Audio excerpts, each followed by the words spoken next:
আজকে বাংলাদেশের last match, তো এটা হাইলাইটটা একটু দেখেন। ভাবছিলাম আজকে ছুটি করব, ম্যাচ দেখব, এনজয় করব, কিন্তু ছুটিটাই বিথায় গেল।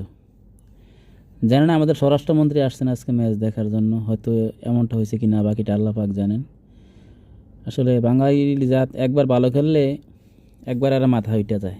আগের ম্যাচে একটু ভালো করছে, এই ম্যাচে একবারে শেষ, একবারে বিনাশ করে দিছে। কি অবস্থা!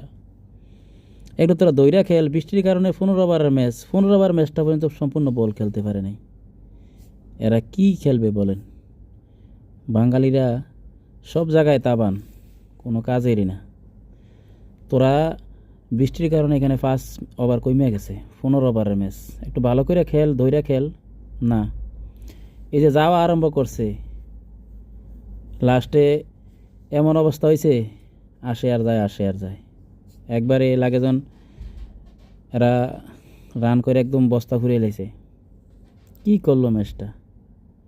তোরা 120টা রান কর, তাও তো কিছুটা কন্টেস্ট হয়। এই রানে কি কন্টেস্ট হবে?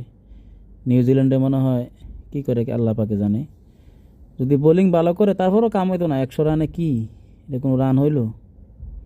90 বলে 100 রান, এটা কোনো ব্যাপার না নিউজিল্যান্ডের জন্য। যাক, তো আশা ভরসা রাখি, বাকিটা কি আল্লাহ জানে।